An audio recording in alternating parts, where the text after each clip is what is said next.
Olá, tudo bem? Seja muito bem-vindo à nossa palestra online do Congresso de TI. Nossa palestra é Modelando Software com Engenharia de Requisitos. Meu nome é Plínio Ventura e eu sou o autor dessa palestra. Vou me apresentar para você para que a gente se conheça um pouco melhor. Eu sou analista de sistemas com mais de 15 anos de experiência. Eu estou no mercado aí desde 1998. Em 2000 eu comecei a trabalhar de uma maneira mais profissional, já em empresas de grande porte. Eu me formei em engenharia de software.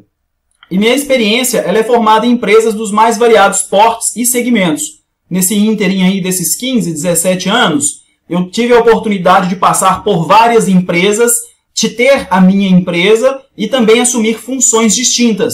Então eu comecei lá atrás como programador, fui analista desenvolvedor, gerente de projetos e até diretor de startup. Em relação a vários segmentos, né? Eu trabalhei muito em fábrica de software. E a fábrica de software ela presta serviços para empresas diversas. Geralmente são empresas de maior porte. Então eu tive a oportunidade de trabalhar em empresas de telecom, como Vivo, ou para empresas de telecom, né? Como Vivo, como a Oi, como a antiga Telemar. Trabalhei para alguns bancos também, fiz alguns trabalhos para o Banco Bradesco, para o Banco Mercantil. Trabalhei para vários órgãos públicos aqui de Minas Gerais, eu sou de Belo Horizonte. Por exemplo, a Secretaria da Fazenda de Minas Gerais, o Serpro, a Prodabel, que é a Companhia de Processamento de Dados da cidade, a Prodenge, que é a Companhia de Processamento de Dados de Minas Gerais, dentre outras também. E eu tive uma oportunidade ímpar na minha carreira de experimentar um pouco de culturas diversas e segmentos de negócios diversos. Porque a cultura do órgão público é uma, a cultura do segmento de telecom é outra, a cultura do segmento bancário é outra completamente diferente, e a cultura das fábricas de software, então, nem se fala, é muito peculiar. Em 2007, eu fundei uma startup, foi a minha primeira experiência formal como empreendedor. Eu sempre tive alguns negócios paralelos, fiz muito freelancer durante a minha carreira também, pontualmente desenvolvimento de sistemas. E em 2007, eu e outros colegas, nós fundamos uma startup. Essa startup não evoluiu, ela fechou em 2009, mas foi uma excelente experiência. Era uma startup com um produto no segmento automobilístico para a web. Eu sou atualmente o fundador da Inditech, que é uma microempresa em que a gente lida com treinamentos especializados para engenharia de software em áreas diferentes, em áreas diversas, e além disso, desenvolvimento de sistemas sob demanda para micro, pequenas e médias empresas.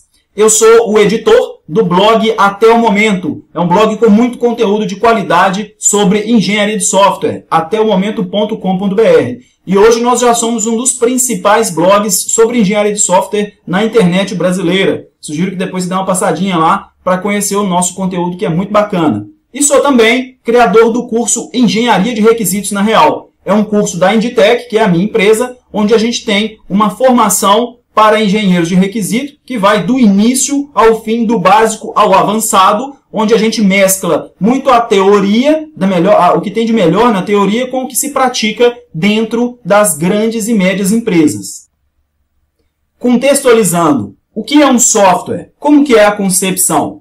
Eu acredito que com certeza você tem uma boa noção sobre o que é um software, talvez não tenha tanta como é, em linhas gerais, de maneira macro, a concepção de um software, mas é importante nós esclarecermos alguns pontos, até para fundamentar melhor o que a gente defende aqui nessa palestra. Software, programa ou solução?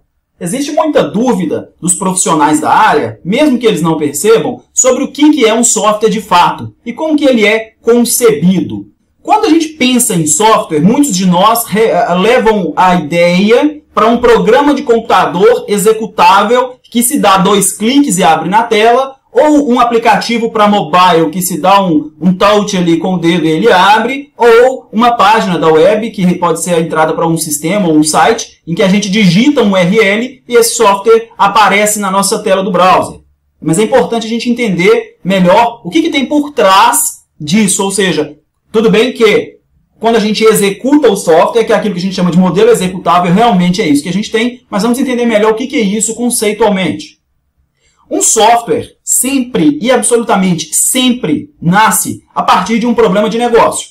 Não existe a possibilidade de alguém demandar o projeto de um software, a construção de um software, sem ter uma necessidade que justifique isso. E quem demanda o software, seja profissionais liberais, inclusive, autônomos, ou, como é na maioria esmagadora dos casos, as empresas, elas possuem um problema a resolver. Lembrando que nem sempre o problema é algo ruim, tá? Às vezes a empresa quer aumentar a sua eficiência e otimizar seu lucro. Então, por exemplo, a partir disso, os acionistas vão definir que querem algo. Esse algo é o problema. Quando o problema já está definido, a empresa ou o contratante ou quem vai demandar o software vai pensar na solução. Por exemplo, imagina que eu tenho uma empresa, nessa empresa minha, eu preciso de ter o maior controle sobre a entrada e saída dos meus funcionários. Então esse é o meu problema. Qual que é a solução? Controlar melhor a entrada e saída desses funcionários através da utilização de ponto eletrônico, por exemplo. E aí a gente parte para a definição do conceito e funcionamento da solução. Ou seja, a gente sabe que é necessário controlar melhor a entrada e saída dos funcionários, esse é o problema. A gente sabe que a gente vai aplicar a solução para resolver esse problema, que é utilizar o ponto eletrônico, e agora a gente vai conceber, delinear o que é esse sistema de ponto eletrônico. Nesse momento, ocorre uma série de atividades, eu vou falar sobre isso mais à frente na nossa palestra, mas o produto disso, ou seja, a tradução para software de uma solução que originou-se em um problema de negócio, se dá dentro de um aplicativo, dentro de um programa ou dentro de uma solução, eu vou falar um pouquinho mais sobre isso, mas que nada mais é do que um conjunto de funções e restrições materializadas em software executável. Quando a gente tem uma tela, por exemplo, que a gente tem um botão que a gente dá um clique, atrás daquele clique a gente vai ter funções que consideram restrições para realizar algo que vai viabilizar a solução do negócio, ok? E o que são essas funções e restrições? É o que a gente chama de requisitos de software. Então imagine esses softwares, por exemplo, como um IRP, né, um Enterprise Resource Planning, que é um software de gestão integrada. Quantas e quantas milhares de funções não tem atrás de cada funcionalidade que são, por exemplo, aquelas telas. Tá certo? O objetivo é para a gente entender o que é um software, de uma maneira conceitual, é ficar claro que nasce tudo num problema de negócio, todos os problemas de negócio são para tais, né, para eles, são definidas soluções de negócio e são materializadas através de software, que torna-se uma ferramenta. E aí, alguns chamam de software, programa, outros chamam de solução. Se a gente analisar do ponto de vista de negócio, a gente está falando de solução. É uma solução para um problema de negócio. No final das contas, a gente vai ter um programa ou um aplicativo que sempre é um software. Então a gente contextualizou, vamos avaliar mais à frente um pouco do cenário em que a gente está inserido, nós profissionais de TI, e estudantes inclusive, e ver como que a realidade nossa, às vezes, é um pouco mais difícil do que alguns imaginam. Primeiro pensar, depois fazer. À esquerda a gente pode ver 4 caixinhas aí, né? Elas nos dão, sob uma visão muito macro, o que é o processo em linhas super macro mesmo, de produção de software. Então a gente entende o problema de negócio, a gente define a solução de negócio, depois a gente modela a solução e depois a gente constrói a solução. E aí, no final, como produto final dessa construção, a gente tem o que a gente chama de software executável, que pode ser o app mobile, o aplicativo que está no seu smartphone, pode ser um programa de computador, o executável que se dá 2 cliques, ou um sistema web em que a gente coloca o URL no browser e acessa. Mas vamos analisar cada uma dessas linhas aí para a gente entender como que a nossa realidade é complexa. Desenvolver software é um desafio. Lembra que a gente falou anteriormente sobre um software ser um conjunto de funções e essas funções terem suas restrições. E isso serem os requisitos. Pegue sua vida pessoal, por exemplo, né? Sua vida particular. Imagina no seu dia quantas tarefas que você executa. Desde a hora que você acorda, toma seu banho, veste sua roupa, escolhe suas meias, penteia seu cabelo e etc. Até a hora que você faz toda a sua jornada, estuda, trabalha, faz seus exercícios, entrega suas atividades, almoça e etc. Até a hora que você dorme. Se você conseguisse colocar todas essas atividades numa lista, você ficaria surpreso com a quantidade de atividades que você faz. Pegue todas essas atividades agora e avalie para ver se você está fazendo essas atividades de maneira organizada e eficiente. Muito provavelmente você vai surpreender com o aparente caos que é a sua rotina. Porque é muito complexo nós lidarmos com detalhes muito pequenos. Se a gente for pensar assim, eu preciso de ir para o trabalho, essa é a minha tarefa. Ir para o trabalho é algo muito macro. Ir para o trabalho. Mas não é só isso. Imagine, por exemplo, que você mora em São Paulo e pega ônibus e metrô. Então você tem que sair de casa num horário específico, estar na estação do metrô no horário específico, aguardar o metrô que vai para a conexão correta, tentar entrar nesse metrô, que é um grande desafio, chegar numa outra estação, descer. Nesse ínterim, você tem que zelar pela segurança da sua carteira, da sua bolsa, do seu corpo, né, da sua sanidade, porque você também pode estar estressado, pode ficar nervoso com alguma coisa. Além disso, depois você tem que sair dali, pegar um ônibus e etc, etc. Quando a gente começa a quebrar no nível menor, ou seja, no menor nível de granularidade, essas atividades, a gente vê que tem muito mais coisa do que a gente pensava. E um software não pode considerar as coisas em linhas macro, porque fazer softwares é sim uma ciência exata. Não dá para pensar que software é mais humanas do que exato, porque um software não pode errar. Claro que todo software tem defeito. Software com defeito zero, por padrão de mercado, é impossível de se ter. Mas o que eu quero falar com a palavra desafio?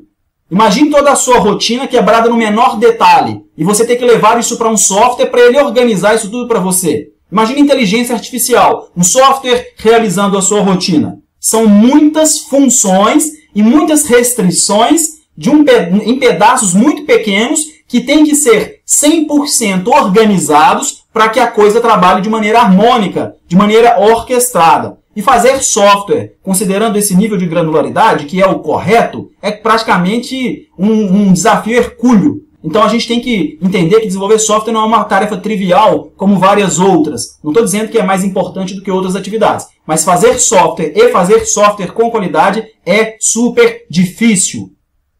Nós temos 3 dados aí em percentual que nos mostram a realidade da produção de software no mundo. Esses números eles foram extraídos de um relatório chamado Chaos Report, de um órgão chamado Standish Group. Se você tiver maior interesse, no meu blog eu tenho algumas referências a isso, porque você pode querer consultar e ver maiores detalhes. Inclusive, se quiser o PDF do relatório que eu utilizei, pode me solicitar. Mas nesse relatório, ele nos mostra que 42% dos projetos de grande porte fracassam. O que é 42%? É quase a metade, né? Conforme os critérios utilizados por esse relatório, significa projetos fracassados, né? Significam projetos que simplesmente não foram para frente. Ou foram cancelados, ou simplesmente se tornaram inviáveis tecnicamente ou economicamente. Nós estamos falando que 42% dos projetos de software do mundo não acabam, são interrompidos por motivos diversos, ok? Esse mesmo relatório nos mostra que 52% dos projetos de grande porte capengam. Eu coloquei capengam entre aspas porque é uma palavra minha. Segundo os critérios desse relatório, ele nos mostra que os projetos são executados, não são cancelados, entretanto, eles são implantados com softwares com muito defeito ou com prazo, esforço, né, que é a quantidade de horas gastas, e orçamento muito estourados, ou uma relação de débito técnicos muito grande. O que são débitos técnicos? Em linhas gerais, né, aqui a gente não vai conseguir explicar muito alguns conceitos, mas débito técnico é coisas que têm que ser feitas e que não foram feitas no projeto. Estavam definidas para serem feitas, mas não deu para fazer, ou por falta de dinheiro, ou por falta de tempo, ou por falta de qualidade no produto final entregue. E esse mesmo relatório nos fala que apenas 6% dos projetos de grande porte são um sucesso. E, segundo os critérios do relatório, o que são os projetos que são um sucesso? São projetos que foram entregues, onde o escopo dos sistemas foi 100% atendido, onde a qualidade foi satisfatória, o orçamento não estourou e o prazo não estourou também. Eu pincelei lá no relatório apenas projetos de grande porte, mas os números para projetos de médio porte são relativamente semelhantes, tá? Não mudam muito, não. Agora, o que nos chama muito a atenção? Que apenas 6% dos projetos de grande porte são um sucesso. É como se a gente falasse assim, de cada 100 projetos, apenas 6 vão dar muito certo. E os outros vão ter problemas. E dos que têm problemas, no universo desses 100, quer dizer, 52 projetos vão capengar, vão estourar prazo, vão estourar orçamento, vão estourar critérios de qualidade, a quantidade de bug vai ser muito alta e etc. E apenas 42 projetos simplesmente vão para o lixo, vão virar desperdício. Esses números são incríveis. E se você já trabalha na área e fizer uma reflexão, você vai ver que a realidade é muito essa mesmo. Principalmente em empresas de grande porte, onde a burocracia é enorme e num ambiente extremamente burocrático, por exemplo, você lidar com o nível de granularidade que a gente falou anteriormente, torna-se um desafio hercúleo mesmo, de fato. Nós temos anualmente bilhões em prejuízo anual por defeitos, bugs. Fazer software com defeito zero, ou seja, software que não tem nenhum bug, é impossível segundo as estatísticas dos seres humanos. Você pode pesquisar isso no Google que você vai entender que software com defeito zero é um problema, é inviável, é utopia. Entretanto, nós gastamos muito com bug. Se você for pensar na sua realidade, supondo que você já seja profissional da área, pense em quantos bugs vocês corrigem todos os dias, em quantos bugs a sua empresa corrige todos os anos. E são bugs, ou seja, são defeitos que muitos deles poderiam não acontecer. E 60% dos bugs são causados por problemas de especificação. Então, se a gente está falando aí, por exemplo, no Brasil é R$1 bilhão por ano que são desperdiçados, vamos chamar assim, né? Desperdiçados é uma palavra forte, mas que são meio que gastos sem tanta necessidade com correção de bugs de software. A gente poderia entender que desse 1 bilhão no Brasil, esse número eu não sei se é 1 bilhão só para o Brasil, tá? Eu estou utilizando só para fins didáticos aqui, mas como se 600 milhões fossem originados de problemas de especificação.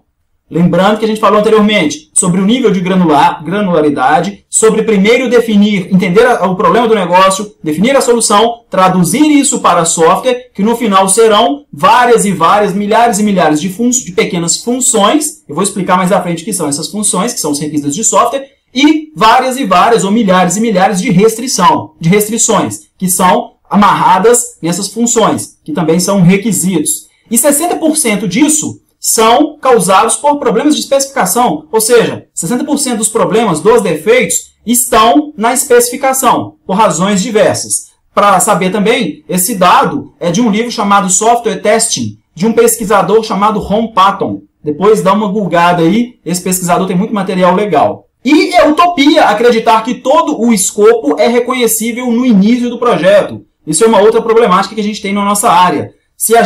Quem já faz software sabe disso. Se você está estudando, faça uns exercícios aí mentais para poder refletir sobre essa questão. E se você já é profissional da área, com certeza você já vivenciou um pouco disso. Nós não conseguimos, no início de um projeto, ou se for no início de uma demanda de manutenção de um software já existente, perceber de primeira, estou colocando de um modo geral, tá? Estatisticamente, perceber de primeira todos os requisitos ou essas funçõezinhas e essas restrições que vão compor o escopo daquilo que a gente está fazendo. Isso aí vocês podem entender melhor estudando o cone da incerteza. No meu blog eu tenho um post sobre isso também. Ele nos mostra o porquê, do ponto de vista científico, é quase que impossível perceber todo o escopo de algo, de um fragmento de software, seja de um projeto inteiro ou de um pedacinho que a gente vai fazer ou da manutenção, no início da atividade, no início da demanda ou no início do projeto. Considerando todas essas variáveis, realmente a gente conclui que produzir software é um problema. E fica mais claro ainda, eu vou falar mais disso logo em seguida, que a maior parte desse problema está na cultura de se fazer software de maneira artesanal demais, ou de maneira indisciplinada, ou, resumindo ou sintetizando, sem o devido cuidado com os requisitos de software. Cultura. Vamos entender um pouco melhor esse problema. Essa imagem é uma imagem muito comum na internet. Eu peguei a primeira que eu vi no Google, basta procurar sobre engenharia de software e no Google Images que a gente acha muitas versões ou variações dessa imagem. Mas, se você não a conhece, é importante você conhecê-la, porque todo profissional ligado em engenharia de software precisa de ter conhecimento dessa realidade, dessa tirinha. E se você já é profissional, nunca é demais refletir sobre ela. Mas, só para falar rapidamente, para a gente poder avançar, na primeira imagem, a gente tem uma árvore com um balancinho e 3 assentos, vamos chamar assim, né? E está escrito logo abaixo, como o cliente explicou. Isso no contexto de um projeto de software. Ou seja, o que o cliente explicou era que ele queria um balancinho com 3 assentos.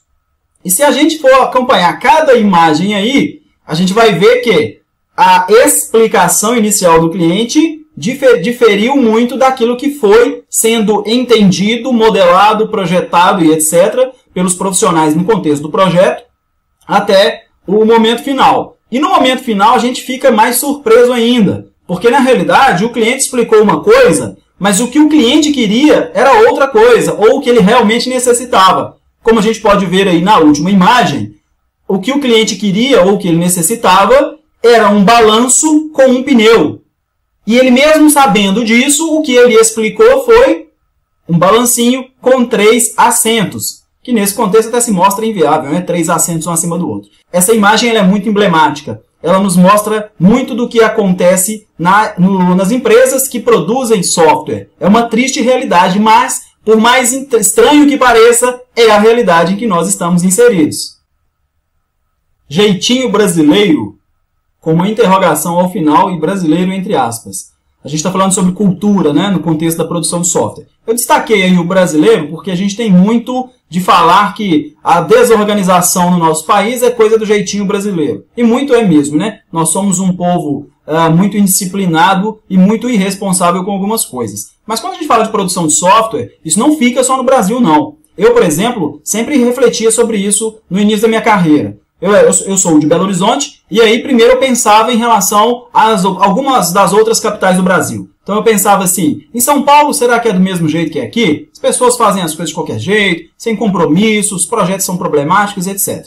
Daí, com o tempo, ao longo da minha carreira, eu tive a oportunidade de trabalhar em várias outras capitais. E aí eu fui vendo que é a mesma coisa. E depois começou a surgir alguns questionamentos em termos mundiais. Ah, mas será que na Índia é assim, na China, nos Estados Unidos, Israel, na Europa? E a gente vai vendo, eu nunca tive experiência internacional de estar lá fora trabalhando, mas já prestei serviços e conduzi projetos com empresas estrangeiras, remotamente. E digo para você o seguinte, é a mesma coisa. Então eu coloquei aí jeitinho brasileiro, mas na realidade é só para chamar a mesma atenção, tá? Quando a gente fala de produção de software, de um modo geral, a indisciplina, a desordem, etc., ela está em todas as empresas do mundo, ok? Ao lado, eu tenho aí um pequeno fluxo de 4 caixinhas, semelhante a um fluxo que a gente viu anterior, só para exemplificar também com algum humor. Se nós fôssemos colocar em 4 caixas o processo de desenvolvimento das empresas que produzem software, eu não estou generalizando não, tá? Algumas empresas são bem organizadas, muitas lutam no dia a dia para buscar algo melhor, mas estatisticamente a maioria ainda ou está dando muito murro em ponta de faca, ou ainda não caiu na real que fazer software do jeito que se faz gera mais prejuízo do que benefício. Mas a gente poderia dizer que é mais ou menos assim: codificar o software, apenas codificar, programar direto sem ouvir nada, o usuário falando ao pé do ouvido e o programador escrevendo código. Depois disso, implantar sem testar, compilou, jogou para produção. Depois disso, refazer o software, porque sempre, num processo caótico desse, sempre há aquilo que... Sempre tem muito retrabalho, sempre tem muito desperdício e tem que sair corrigindo o bug infinitamente para ver se a coisa melhora. E depois, o último passo é repetir os passos anteriores, que infelizmente acontece demais também. É como se a gente rodasse as 3 primeiras caixinhas num loop infinito que nunca acaba, porque isso é a cultura da maioria, infelizmente. Bom, mas vamos abordar aí alguns itens que eu coloquei para a gente refletir um pouco melhor, para a gente partir para entender melhor como que é o processo de produção utilizando a engenharia de requisitos. Um dos grandes problemas, não conceber antes de materializar. A gente tem uma cultura, se você pensar, você vai ver que é mais ou menos por aí mesmo, de achar que fazer software é programar sistemas. É aprender a linguagem de programação, aprender banco de dados, fazer o software e colocar para rodar. Quando a gente fala de processo de produção de software, a gente está desenvolvendo um produto e a gente utiliza de engenharia para isso.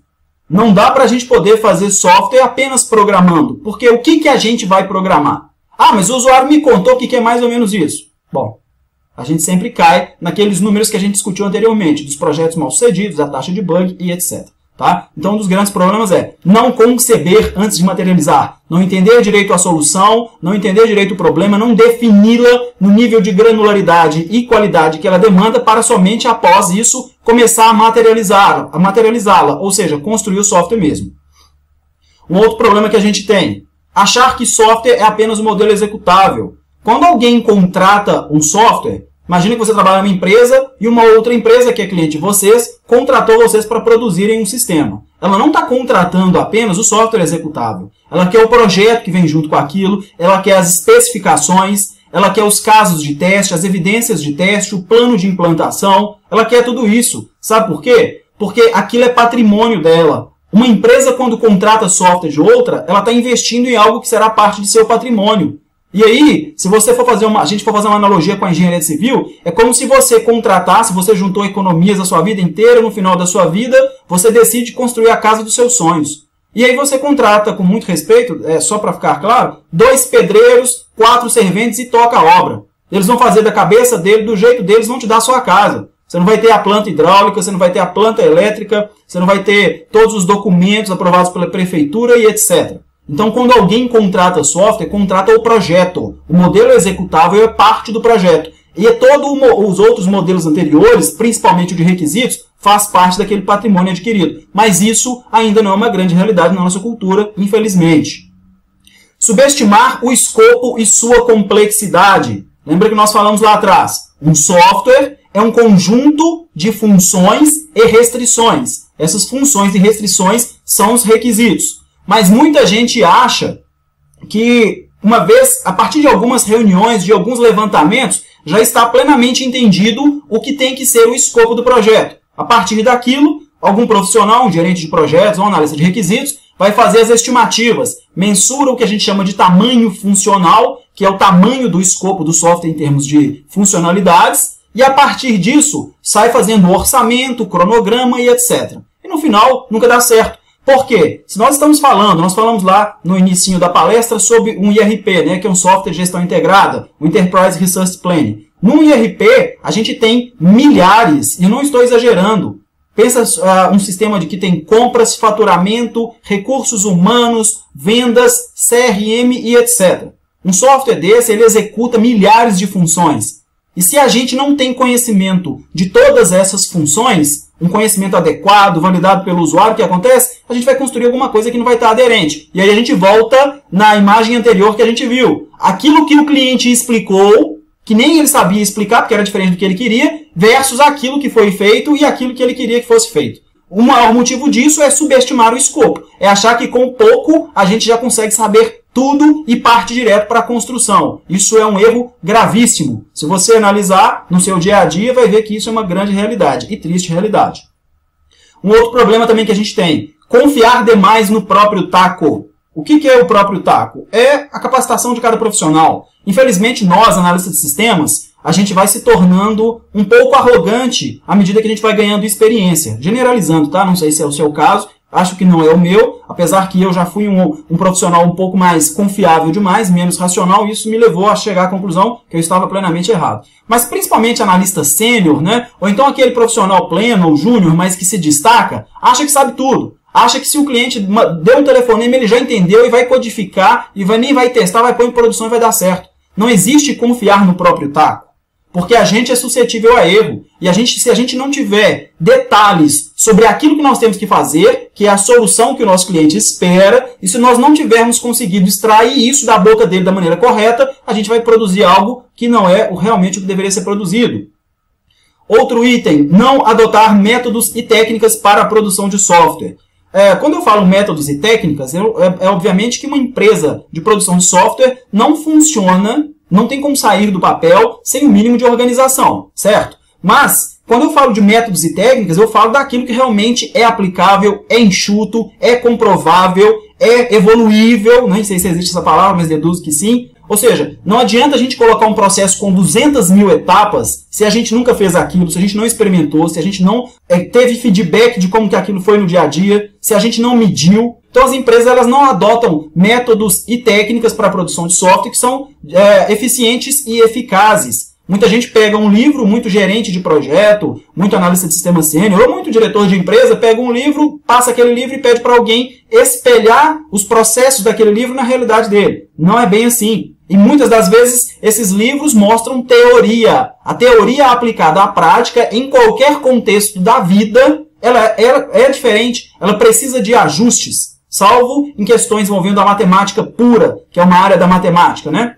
Uma área específica da matemática, matemática pura, porque ali não tem muito o que variar, é exato ao extremo. Aí, indisciplina e falta de espírito de ganha-ganha. O que é indisciplina? Nós, profissionais da área de software, por razões diversas, inclusive algumas que eu já elenquei aqui, nós temos indisciplina, nós temos dificuldade de fazer as coisas na ordem que elas têm que ser feitas. O gerente, ele tem dificuldade em alinhar com a sua equipe algo que realmente seja execuível. O diretor tem dificuldade de solicitar de seus gestores aquilo que realmente seja execuível. Por quê? Porque nós somos indisciplinados. A gente quer coisas que não são as melhores e aí a gente fica com problemas para fazer aquilo. Quando nós acreditamos em alguma coisa, a gente faz, mas faz sem ter a devida paciência e o devido cuidado e etc. E a falta de espírito de ganha-ganha. O que é o ganha-ganha?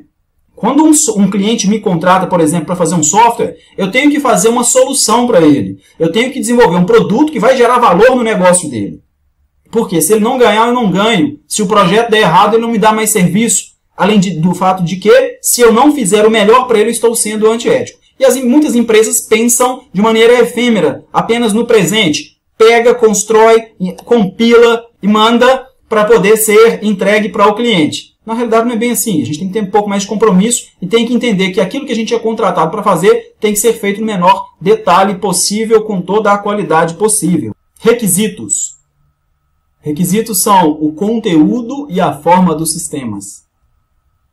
Requisitos de software. Se a gente for olhar aquela mesma caixinha, aquela mesma sequência de caixinhas que a gente viu nas outras telas, quando a gente fala de requisitos, basicamente, o que a gente faz? Entender o problema, definir a solução, traduzir para software. Isso é o processo inicial de concepção. E a gente realiza isso através de uma disciplina chamada engenharia de requisitos, ok? Em relação a requisitos de software. Requisitos de software, como a gente já falou, são as funções e restrições de qualquer software. Ou seja, todo e absolutamente todo software executa funções. E essas funções possuem critérios para serem executados. Quando a gente fala das funções, a gente está falando dos requisitos funcionais. Quando a gente está falando das restrições, nós estamos falando das regras de negócio ou, de um jeitinho um pouco diferente, dos requisitos não funcionais. Esses requisitos eles devem ser definidos no menor nível de granularidade. Muita gente considera que o menor nível de granularidade é um problema porque tira a velocidade de alguns projetos. Mas vamos observar o seguinte. Imagina que um cliente pede para você fazer uma tela de cadastro de cliente. Um sisteminha para cadastro de cliente. Um programinha para o mobile ali, por exemplo.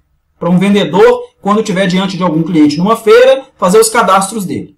Se a gente não entende todos os detalhes dessa tela, a gente vai voltar naquela imagem que a gente citou anteriormente das árvores, né? De como que o cliente explica o que ele quer e o que é feito e o que ele realmente precisava. Então, a gente precisa de entender os requisitos no menor nível de granularidade. Se é uma tela que a gente considera uma funcionalidade, você tem que entender com o seu cliente. Tá, você quer cadastrar o seu cliente. Então, isso é o seu objetivo de negócio. É a sua solução para alguma necessidade. A funcionalidade vai ser uma tela de cadastro de cliente. E quais serão as funções ou restrições dessa tela?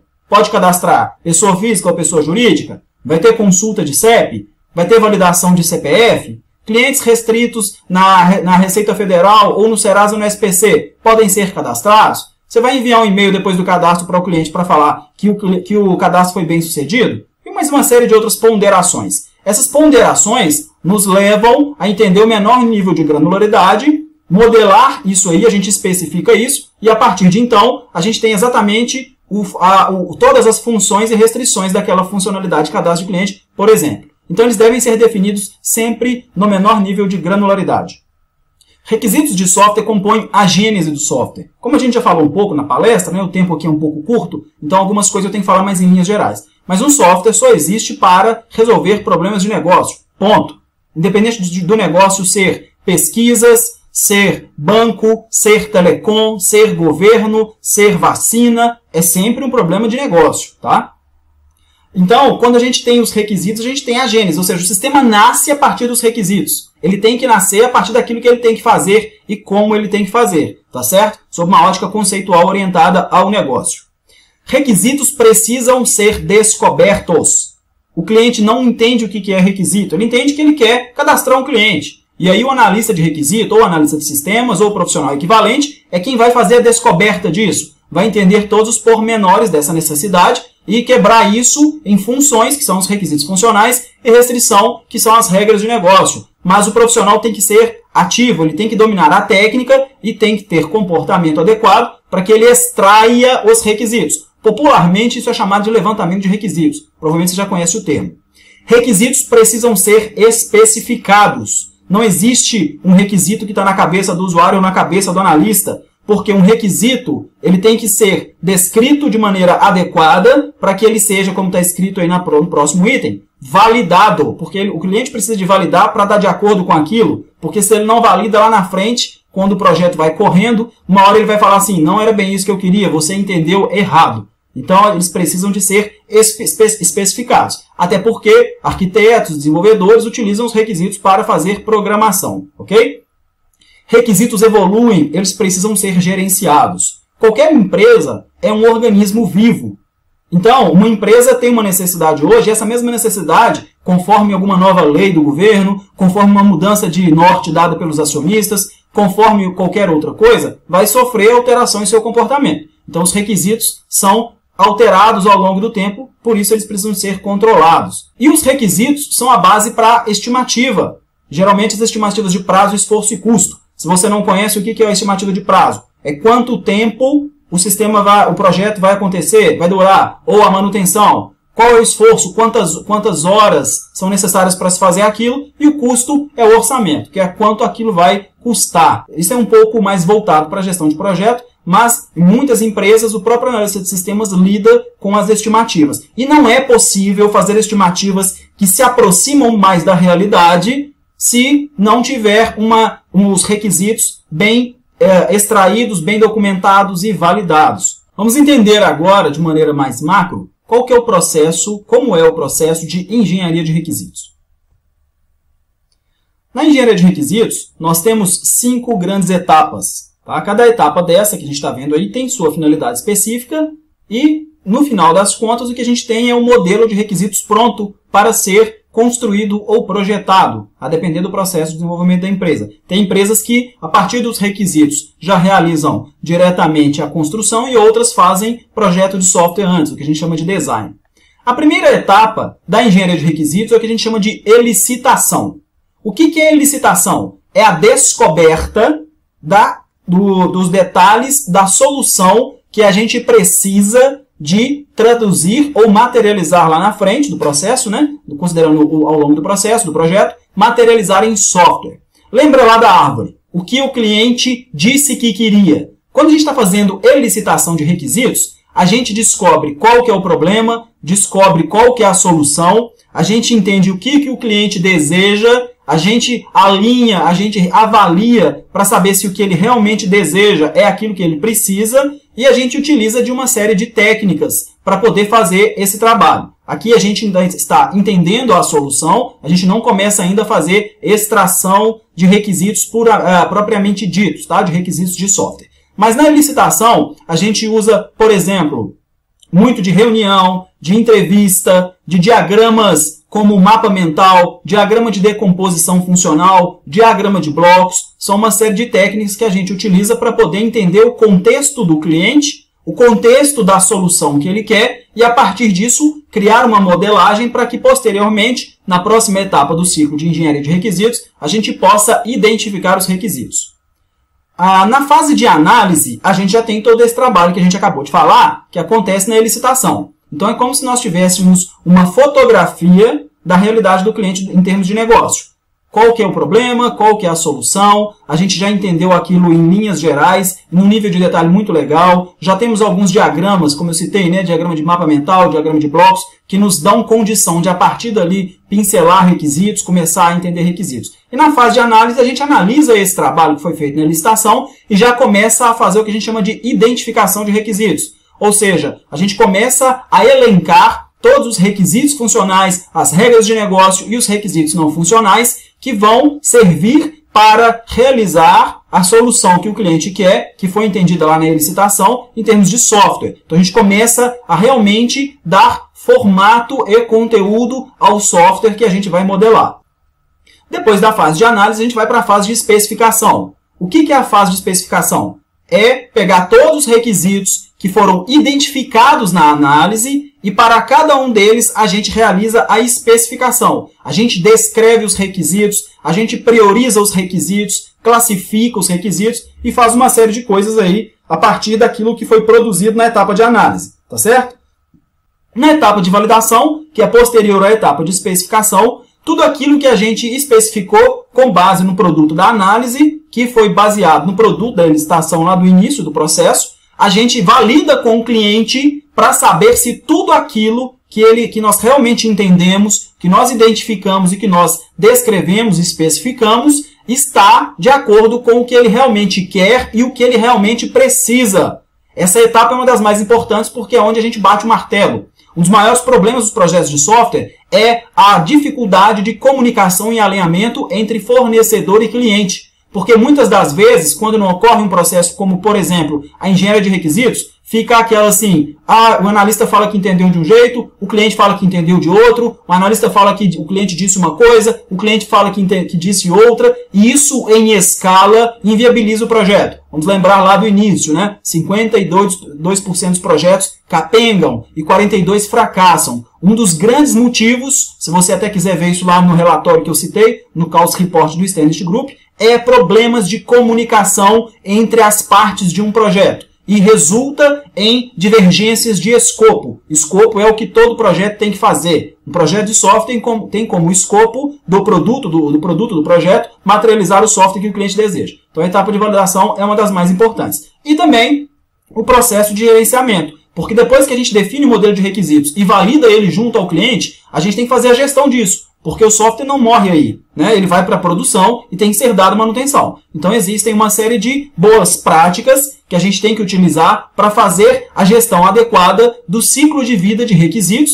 que a gente fez. A gente os elencou, os definiu, os modelou através da etapa de licitação, análise, especificação e validação. Ok? Agora a gente vai ver um pouco mais sobre como que isso acontece na prática. Eu vou apresentar para vocês alguns pedacinhos de um projeto que eu utilizo no meu curso, que é um projeto fictício, mas que representa algo da vida real, que é um sistema de ponto de vendas, que é um sistema de PDV, para vocês entenderem um pouco sobre cada etapa dessa, quais artefatos que são produzidos. Vou pincelar um artefato ou outro para a gente entender alguns pontos. O objetivo é a gente compreender que tem que fazer certo para dar certo. Que um software é um conjunto gigantesco de pequenas funções e suas restrições que são executadas através de suas funcionalidades. E a maneira correta, adequada e recomendada pelo mercado e por grandes empresas para se fazer isso dar certo é através de um processo profissional de engenharia de requisitos. A gente viu em linhas gerais o que é, eu vou mostrar um pouquinho disso na prática e depois a gente sintetiza ao final, tá ok? Vamos ver um pouco do processo de elicitação de requisitos, que é o entendimento inicial do problema e da solução. E é aqui onde a gente realiza uma série de reuniões, entrevistas, a gente levanta os macro-requisitos e realiza a diagramação de alguns cenários de negócio. Para a gente puxar isso para o lado mais prático, eu vou mostrar para vocês uma lista de macro-requisitos em formato Word, que é o que as empresas geralmente utilizam, para que a gente possa entender como que a gente começa a definir, a entender melhor aquilo que o software vai fazer. Aqui nós temos um exemplo de um descritivo de macro-requisitos. Partimos do pressuposto, é uma palestra, né? Só para ficar claro, a palestra é um pouco curta, então eu vou tentar otimizar um pouco a apresentação de alguns documentos e vou suprimir alguns outros, ok? Nesse documento, a gente parte do pressuposto que já foram realizadas entrevistas, questionários, avaliação junto aos usuários em várias reuniões para que a gente entendesse um pouco melhor a sua necessidade, ou seja, o que ele pensa de solução para um problema de negócio. E nesse documento, a gente pode ver que ele é um formato relativamente simples. A gente tem um hábito, nós seres humanos, de complicar muito as coisas, mas as coisas têm que ser simples e objetivas. Quando a gente fala de engenharia de requisitos, isso é uma grande realidade, porque muita gente escreve demais aquilo que não deveria ser escrito. E às vezes escreve de menos aquilo que deveria ser escrito. Mas, num documento de macro-requisitos, o que a gente faz é, no início do processo de engenharia, a gente capta do usuário o que ele quer levar para o software da sua solução de negócio. A gente apresenta o contexto do projeto. Rapidamente, esse projeto que eu utilizo no meu curso, que é o que eu estou mostrando alguns artefatos, pontualmente aqui para vocês nessa palestra, é um projeto de um sistema de ponto de venda, que é um PDV. São aqueles sistemas onde você vai até um estabelecimento comercial, e alguém digita ali os itens que você solicitou, calcula preço e etc. e emite o cupom fiscal. Tá? Então a gente tem aqui o contexto do projeto, um descritivo sobre o projeto. Nesse caso aqui, a gente dá uma visão inicial sobre o que é o projeto para que todas as partes estejam alinhadas. Antes disso, quando um projeto é aberto, a gente tem lá o documento de declaração de escopo, né, um documento de visão, a depender do processo de gestão e desenvolvimento que a empresa usa. Mas, no documento de macro-requisitos, a gente dá uma visão geral do projeto. E depois, a gente lista os macro-requisitos. Nesse momento de elicitação de requisitos, salvo os diagramas que a gente produz, eu vou até mostrar uns 2 ou 3 para vocês, mas o que a gente tem é lista mesmo. Porque, lembra que eu falei lá no início? No início do projeto, a gente não consegue enxergar todos os detalhes do escopo. Então, a gente elenca em alto nível algumas coisas para que, a partir daí, a gente vá refinando e detalhando até que nós tenhamos todo o modelo de requisitos. Um exemplo aqui de um macro-requisito. Criar, vou selecionar aqui, tá? Criar um módulo de vendas para registro das vendas realizadas, onde todas as vendas deverão automaticamente subtrair as unidades vendidas do estoque e registrar movimento financeiro. Nesse momento, a gente está começando a entender o escopo do software que a gente vai produzir, é nesse nível mesmo. Então, a gente já sabe que o nosso usuário ou o nosso cliente deseja, no escopo desse projeto, em linhas gerais, ter um módulo de vendas para ele registrar suas vendas e gerar movimento financeiro. A gente também identifica quem são as partes interessadas. Isso é importantíssimo em processo de software. Saber qual usuário está responsável por algum assunto. É um ponto focal. Quando a gente faz projeto de software, principalmente em projetos maiores, são dezenas de pessoas envolvidas. Se a gente não sabe quem é o responsável por algum assunto, tratar aquele assunto ao longo do projeto torna-se um martírio. Então, a gente já identifica na lista de macro-requisitos quem são as partes interessadas, ou stakeholders, que a gente chama. E a gente já prioriza também o macro-requisito. Eu não vou entrar no mérito sobre como priorizar requisitos, porque senão estenderia demais, mas só para fins de exemplo, esse aqui é um requisito essencial. Significa o quê? Que o projeto não pode ser o produto do projeto, ou o software não pode ter sua primeira versão implantada em produção se esse requisito não for atendido, tá? Vamos ver um outro aqui só para fins de exemplo também, um bem simplório. Lembrando que isso é um exemplo didático, tá? Criar módulo de cadastro de clientes para registros dos clientes que comprarem produtos na Show de Doces. Show de Doces é o cliente fictício que eu utilizo no trabalho que a gente faz no curso. Então, o nosso cliente deixou claro que ele precisa de cadastrar os clientes de sua loja. É uma loja que vende doces que vai utilizar esse PDV que vai ser construído, certo? E a gente também já sabe que por ele ser essencial, o software não pode ir para a produção nem numa primeira versão se não tiver esse requisito atendido. Pegando um outro aqui, ó. A gente tem, por exemplo, esse aqui, ó.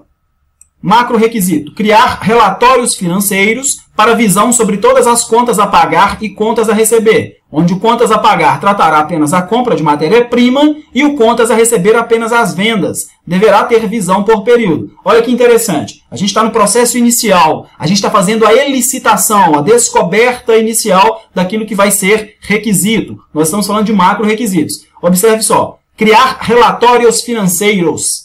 Então, a gente tem um macro requisito que, quando a gente explodir isso, vai dar N requisitos. Isso aqui é o legal da gente fazer o processo de engenharia de requisitos. A gente começa do macro e vai descendo o nível de detalhe até chegar na granularidade das funções e restrições que eu citei anteriormente. E isso é uma lista de macro requisitos. Eu não vou passar muito, até porque o documento é muito simples. Vou mostrar para vocês agora 2 ou 3 diagramas que a gente utiliza na licitação de requisitos para a gente poder avançar. Tudo bem? Em relação aos diagramas que a gente utiliza no processo de elicitação de requisitos, na etapa de elicitação, né, do ciclo de engenharia de requisitos, eu vou mostrar para vocês 3 diagramas que são os mais recomendados, tá? Eu trouxe eles aqui para um documento do Word, mas esses diagramas a gente utiliza ferramentas específicas para fazê-lo, como, por exemplo, ferramentas Case. Esse diagrama que a gente está vendo é um diagrama que é um diagrama muito utilizado não só na TI, como fora da TI também. Ele é muito simples e muito útil, que é o que a gente chama de diagrama de blocos. A gente pode ver que o nome tem muito a ver com a forma, né? São várias caixinhas aí que a gente interconecta.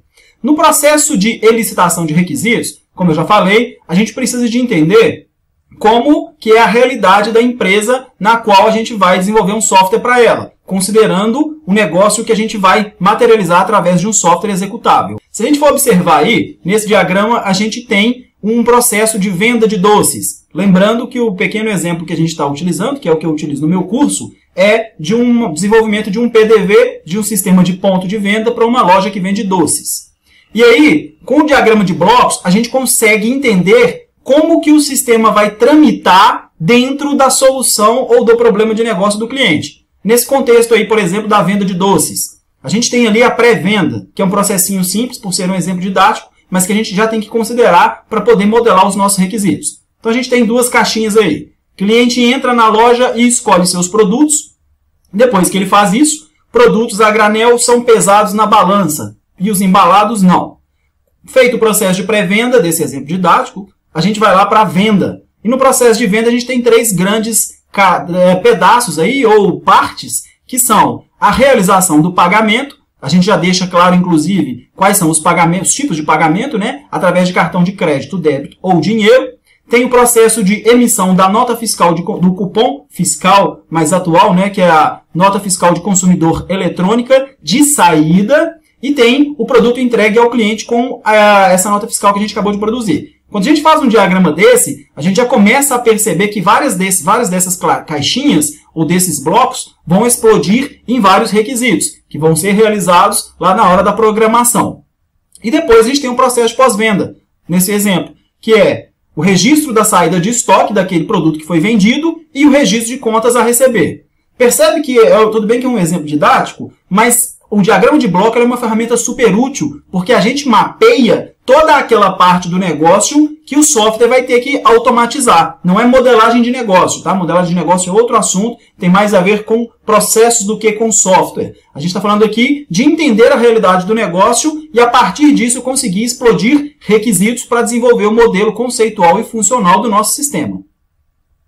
A gente tem aqui outro diagrama. Esse diagrama, ele chama, o modelo dele, o formato dele, chama-se diagrama de decomposição funcional, onde a gente vai do nível macro ao nível micro, decompondo os detalhes, para a gente entender as funções que o nosso software vai ter. Então a gente vê lá no primeiro nível, né? A gente tem lá operação da Show de Doces, que é a operação do cliente nosso, que a gente vai automatizar a parte dela através do nosso software. E a gente vê que a gente tem dois grupos aí menores, que é clientes e produtos. Por exemplo, pegando aí o nível produtos, a gente vê que a gente tem três subníveis nele, que é cadastro, precificação e descontos. Em relação a cadastros, por exemplo, está claro que a gente tem doces embalados e doces a granel. Então a gente já identifica que essa empresa que faz a venda de doces, para a qual a gente vai fazer um software de ponto de venda, tem tanto doces embalados quanto a granel. Isso está num contexto de cadastro, num contexto um pouco maior, que é um contexto de produtos. Aí a gente consegue fechar de maneira macro a fronteira do nosso escopo no contexto funcional do software. E olha que interessante, quando a gente não realiza um processo desse tipo, é muito comum de caixinhas dessa do menor nível, do nível abaixo, faltarem. E a gente só descobre isso quando o software vai para produção.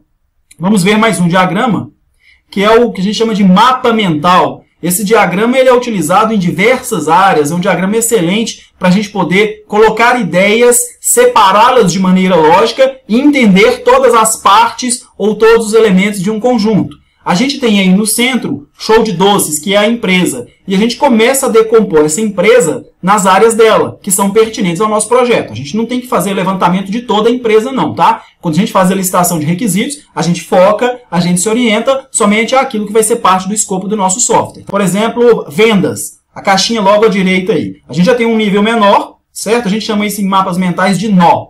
E a gente observa que isso é quebrado em pessoa física e jurídica. E olha que interessante. Nesse processo de licitação, que é no comecinho da definição do escopo, lá do projeto, a gente já vê que tem duas separações distintas entre cliente pessoa física e cliente pessoa jurídica. Eu, por exemplo, já trabalhei há muitos anos num projeto em que não deu-se o devido cuidado a separar cliente pessoa física e jurídica. O banco de dados foi modelado ignorando isso, a estrutura / arquitetura do sistema foi modelada e construída ignorando isso, e no fim gerou um autoacoplamento, porque tinham muitas coisas que eram só para pessoa física e outras só para pessoa jurídica, e gerou um big problema. Mas, no nosso contexto aí está separado, e a gente vê que tem coisas específicas e comuns para cliente pessoa física e jurídica. Por exemplo, comprar doces embalados a granel. Esse aplica-se aos dois. Mas a gente vai ver, por exemplo, que lá em pessoa jurídica tem uma caixinha diferente, que é solicita entrega do produto na empresa. Isso não se aplica ao cliente pessoa física. Então, o nosso sistema, teoricamente, vai ter que contemplar um processinho de entrega aplicável apenas à pessoa jurídica. E, por exemplo, o pagamento a dinheiro. A gente vê que paga com dinheiro somente a pessoa física. A pessoa jurídica não paga, mas ela paga com cheque. E a pessoa física não. Então, o mapa mental é um diagrama excelente para a gente conseguir separar todas as partes e não deixar passar nada. Posteriormente à fase de licitação, a gente faz a análise, que a gente utiliza esses diagramas e aquela lista de macro-requisitos para pensar, para coletar e identificar os requisitos de software e, a partir daí, especificá-los. Vamos ver agora um pouco sobre o processo de análise, ok? Essa é a etapa de análise dos requisitos, do ciclo de engenharia de requisitos. É onde a gente realiza a avaliação do produto da licitação e a definição dos requisitos. É aqui que a gente identifica os requisitos funcionais, as regras de negócio e os requisitos não funcionais, que compõem os requisitos do software. Eu tenho uma planilha que eu vou mostrar para vocês, os requisitos identificados, que eu também utilizo no meu curso. Também carrega esse exemplo do PDV da Show de Doce. É uma planilha que eu utilizo, inclusive, nos meus projetos da minha empresa, e várias empresas utilizam planilhas semelhantes. Só para constar, a gente pode utilizar algumas ferramentas case muito específicas para realizar a engenharia de requisitos, para fazer o processo de diagramação, definição dos requisitos, especificação, priorização, classificação e etc. Mas a maioria das empresas não tem. Então elas utilizam, por exemplo, a plataforma do Microsoft Office para poder fazer esse trabalho. Por isso que eu trouxe aqui documentos do Word. Mas eu utilizo no meu dia a dia tanto documentos do Word, quer dizer, do Excel também, e a ferramenta Enterprise Architect, que é uma ferramenta case da Spark Systems. Aqui é só para constar, nessa planilha a gente tem os módulos, né? Com base naquilo que a gente tem lá da lista dos macro-requisitos e naqueles diagramas, a gente precisa de entender quais serão os módulos do nosso sistema. E a gente tem aqui 8 módulos, que serão os módulos que vão compor o nosso sistema. Cada módulo tem uma série de funcionalidades. Então, por exemplo, o módulo de vendas, vou filtrar por ele aqui para a gente ver só do módulo de vendas. Ele tem 3 funcionalidades nesse pequenino sistema, que é o registro de vendas de produtos embalados, registro de vendas de produto a granel e um painel de vendas. E cada módulo tem funcionalidades que realizam requisitos que estão amarrados a regras de negócio. A gente falou lá no início que um software é um conjunto de funções e cada função tem suas restrições para serem executadas. A gente está falando dos requisitos. E esses requisitos sempre são executados por funcionalidades que estão dentro de módulos. Vamos aos requisitos funcionais. Nessa planilha, ela é muito interessante, que ela dá uma visão geral sobre todos os requisitos. E a gente tem aqui, eu filtrei apenas pelo módulo de vendas. Então a gente tem a lista de todas as funcionalidades, né? Que é aquelas 3 que a gente citou. E cada funcionalidade, como eu falei, ela realiza requisitos, certo? Que são as funções. Requisitos funcionais são as funções. Regras de negócio são as restrições de negócio. E os requisitos não funcionais são restrições mais técnicas, de um modo geral, tá? Explicando de uma maneira mais simples. E a gente observa que aqui a gente já tem todos os requisitos, que é o menor nível de granularidade que o nosso sistema tem que ter, que qualquer software tem que ter. Lembra que eu falei do software IRP, do sistema de gestão integrada, que tem milhares, e realmente é milhares mesmo. Imagina não controlar isso num nível de detalhe como a gente está vendo. É impossível dar certo. Então, por exemplo, a gente tem aqui o requisito funcional 001, incluir vendas por cartão de crédito de produtos embalados. Ele tem a priorização, ele tem a complexidade. Com base na complexidade, já é calculado automaticamente o esforço, ou seja, quantas horas serão necessárias para implementar aqui esse requisito, e tem o status dele. Aqui está implementado, eu vou mudar para proposto. Se a gente alterar aqui para um requisito de complexidade baixa, ele muda para 4 horas. Se ele for essencial, ele já colore, porque, como eu já falei, é um requisito que não pode, o produto não pode ir para a produção sem ele. É apenas um exemplo, tá, pessoal? A gente pode ver aqui que só para funcionalidade, vou filtrar por funcionalidade também para a gente ver. Vou colocar só o registro de produtos a granel, que é uma funcionalidade. A gente tem todos esses requisitos. E o que cada requisito desse vai virar? Uma função que uma funcionalidade tem que fazer. Funcionalidade é essa de um módulo. Quando você está programando o sistema, se você for programador, testando se você for um analista de teste, ou coordenando se você for um gestor, O seu sistema, se você fizesse uma engenharia reversa nele, desmontasse ele conceitualmente falando, você ia encontrar, por exemplo, atrás de cada clique de botão, atrás de cada requisito da tela ali que ela faz quando você troca, quando você navega, atrás de uma carga, atrás de uma extração, uma série desses requisitos funcionais. E todos os requisitos eles precisam de ter priorização, eles precisam de ter classificação em termos de complexidade e esforço. E o status também. O status a gente usa mais na parte de gerenciamento, tá? E lembra que eu falei que os requisitos têm restrições. Essas restrições são as regras de negócio. Vamos ver aqui algumas regras. O que são as regras de negócio? São aqueles... o programador talvez vai entender isso como os ifs, né? As validações. Um analista de teste vai entender que a regra de negócio é aquilo que ele tem que testar. Sempre testando positivo ou negativo para ver se o sistema está funcionando. E as regras de negócio possuem dependências, que são as dependências com os requisitos funcionais, que são as funções para as quais elas são restrições. E a gente tem aqui uma série de regras de negócio. Aqui nós estamos falando em tempo de identificação dos requisitos, tá? Então a gente só tem a identificação. Quando a gente for para a especificação, a gente pega cada regra de negócio, cada requisito e explode isso em maiores detalhes. E temos ainda requisitos não funcionais, que são requisitos mais orientados ao lado mais técnico do produto, né, que a gente vai fazer, que é o software, e esses requisitos não funcionais da mesma forma. A gente tem que identificar eles na etapa de análise, com base no produto da licitação, para a partir daí a gente especificá-los. E eles podem ter ou não associação com funções do software, e eles geralmente são classificados por categoria, tá? São priorizados e possuem também a complexidade de cada um. Em linhas gerais, o que a gente produz na etapa de análise dos requisitos, do ciclo de engenharia de requisitos, são os requisitos identificados. Mais uma vez, com base naquilo que a gente gerou de conhecimento na etapa de elicitação. Vamos avançar, ok? Especificação é a etapa da engenharia de requisitos que a gente realiza o detalhamento dos requisitos.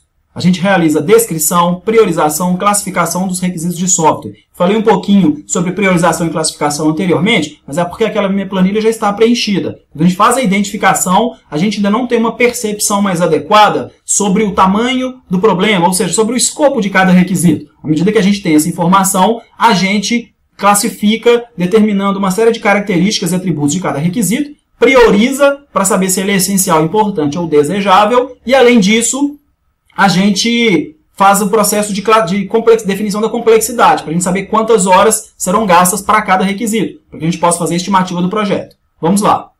Uma vez que a gente já fez o processo de análise, a gente está fazendo a especificação, a gente produz aquilo que é chamado de especificação de requisitos, que é o modelo de requisitos. A gente já entendeu o problema do cliente, já entendeu a solução, a gente já entendeu o contexto de negócio dele através da licitação, onde o software vai trabalhar, né, aquilo que o software vai automatizar, já identificou de maneira inicial os requisitos lá na análise e agora é quando a gente faz a especificação, que a gente realmente detalha cada requisito.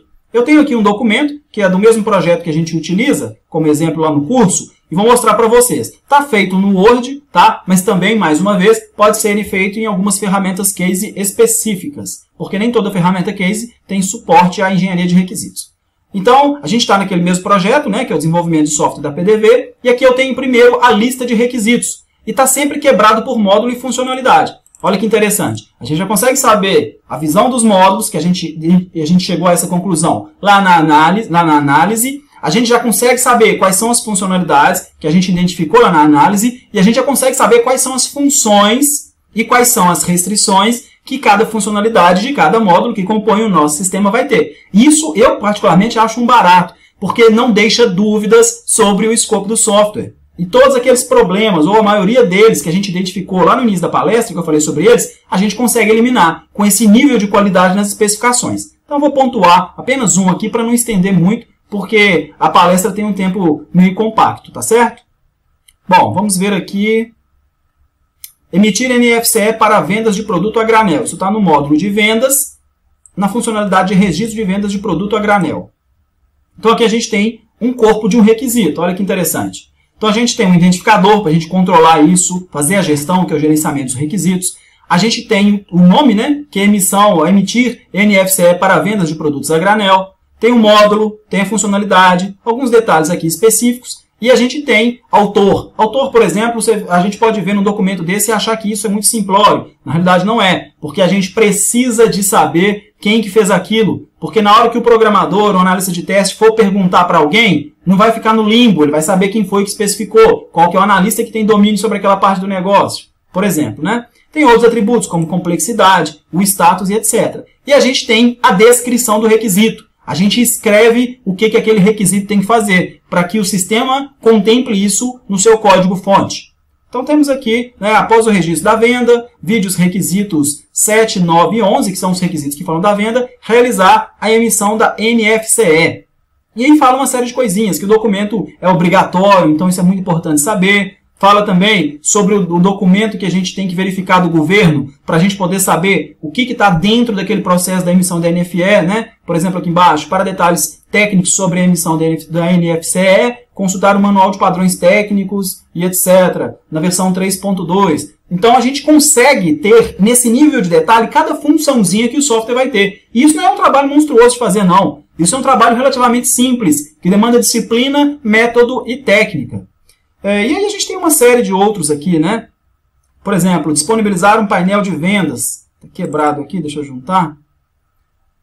A gente vê que a gente tem esse requisito aqui, ó, que é o 15. Então a gente fala de um painel de vendas, quais são os totalizadores que a gente tem que ter, não deverá permitir consultas com parâmetros. Olha que legal. Com base nisso, a gente já consegue fazer a construção de uma maneira muito suave, muito tranquila, porque o escopo está todo aqui. E lembra lá, 60%, lá do início da palestra, 60% dos problemas dos projetos de software são originados na especificação. Muitos desses problemas são, por exemplo, por especificações em alto nível demais. Aí lembra lá do que eu falei sobre a arrogância dos profissionais, a falta de responsabilidade, dentre outras coisas mais. Quando a gente faz um modelo de requisitos adequado, a gente consegue fazer um produto ou uma entrada ou um input para projeto ou construção e para testes, inclusive, que vai dar a condição do projeto rodar redondo. Então, basicamente é isso, tá? O que a gente tem no processo de especificação. As regras de negócio tem um outro documento que é semelhante a esse e requisitos funcionais também. Mas eu não vou passar porque o tempo aqui da palestra é um pouco curto, tá ok? Uma vez que a gente fez a especificação de requisitos, nós temos uma primeira versão do nosso modelo, em todo aquele nível de detalhe que eu apresentei, e a gente senta com o nosso cliente para poder passar requisito a requisito e validar se aquilo está coerente com o que ele quer no sistema, antes da gente empregar recursos, pessoas, dinheiro, tempo para fazer um sistema. Por que é importante fazer a validação? A validação eu vou apenas falar porque mostrá-la na prática é muito particular, vai conforme cada empresa. Então tem empresas, por exemplo, que para validação fazem reuniões, tem empresas que fazem conferências, tem empresas que submetem documentos para um fórum específico, para um grupo de foco fazer validação. Eu falo muito sobre isso no meu curso, tá? Se você quiser conhecer o curso mais à frente, eu vou deixar o link aí. Mas o processo de validação é o aceite. É aquele momento em que o usuário vai falar se tudo aquilo que a gente especificou, com base no que a gente entendeu com ele lá na licitação, com base no que a gente foi paralelamente falando com ele na etapa de análise e especificação, está coerente. E uma boa validação faz com que as alterações de escopo sejam reduzidas drasticamente ao longo do projeto. Mas basicamente validação é nós termos o aceite do nosso cliente. Quando a gente fala do gerenciamento dos requisitos, basicamente é a gente controlar o ciclo de vida do requisito durante o projeto e após o projeto, quando o software vai para a produção e sofre manutenção. Eu falo a gestão da vida dos requisitos, porque o requisito nunca morre. Ele só morre quando o software, que é o produto do projeto, é descontinuado. E quando a gente não faz a gestão, as alterações de escopo ficam incontroláveis. Se você já é um profissional da área, você deve perceber o problema que é você saber o que deve ter ou não no escopo do software, se aquilo realmente é daquele jeito, se o usuário validou, quem foi que pediu e etc. O processo de gerenciamento, a gente utiliza, a gente tem várias recomendações, tá? Mas basicamente tem que ter um sistema, tipo um sistema de bug tracking ou um sistema de gestão de change requests, que são solicitações de mudança, para que a gente possa acompanhar as solicitações de mudança. E a gente controla isso através daqueles atributos que eu falei do requisito. Quando a gente faz o processo de identificação, a gente tem uma noção. Quando a gente especifica, a gente não define qual que é a prioridade, qual que é o escopo, a gente descreve os requisitos, se ele é um requisito não funcional, por exemplo, qual é a categoria, qual que é a associação de uma regra de negócio com um requisito funcional e qual funcionalidade. Manter esse processo alinhado, funcionando, o usuário demandando solicitação e a gente refletindo isso nos requisitos, é o que faz o modelo do nosso sistema estar conforme aquilo que o usuário quer. Agora, se a gente não fez uma boa engenharia de requisitos, nós vamos controlar o quê? Isso é a maioria dos cenários caóticos. Não se realizou uma engenharia de requisitos adequada, logo não se tem nem o que gerenciar em termos de requisitos do sistema. E aí a gente vai para aquele processo caótico, em que ninguém sabe exatamente o que tem que fazer, estima incorretamente, o usuário nem sempre está de acordo, o analista nem sempre está de acordo, dentre outras coisas. Mas gerenciar requisitos é garantir que os requisitos sempre estejam atualizados com aquilo que o negócio está demandando e passar essa tarefa corretamente para os analistas de teste e os programadores da equipe codificarem aquilo que realmente o software tem que fazer no seu pós-produção. Bom, pessoal, é isso.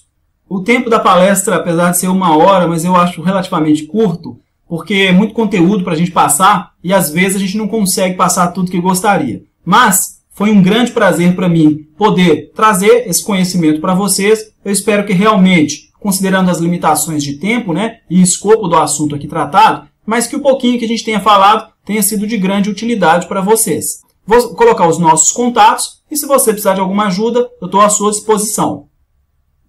Nós temos o blog, que é o atelmomento.com.br. Hoje está se tornando um blog referência em engenharia de software no Brasil. Dá uma pesquisada, tem muito conteúdo interessante. Nós temos um curso sobre engenharia de requisitos, que a gente está formando nossa última turma do ano. Esse curso contempla tudo isso que a gente falou de uma maneira muito avançada. A gente já tem dezenas de alunos aí, está dando muito certo. E eu espero que você possa visitar a página que está aí nesse link, de repente se tornar nosso aluno, tá? Fica muito à vontade aí para conhecer. A nossa empresa, que é a inditech.com.br. Nessa empresa, além dos treinamentos em engenharia de software, a gente desenvolve sistemas também. Então, se você tiver qualquer dúvida nesse sentido, estou à disposição para a gente trocar alguma ideia. A gente tem a nossa fanpage no Facebook, que é facebook.com/atelmomento. E nessa fanpage a gente divulga muito conteúdo que a gente produz, conteúdo de qualidade sobre engenharia de software. A gente interage com o pessoal através de comentário, interage com algumas outras comunidades. É um trabalho bem legal também. No YouTube, a gente tem um canal com alguns vídeos que pode ser muito interessante para você nos seus estudos, nas suas reflexões. YouTube/C/Plínio Ventura. Convido você também a se inscrever no nosso canal, interagir conosco. E o meu e-mail da empresa, que é o plinio@inditech.com.br. Qualquer dúvida, qualquer comentário, qualquer crítica, eu estou muito à disposição.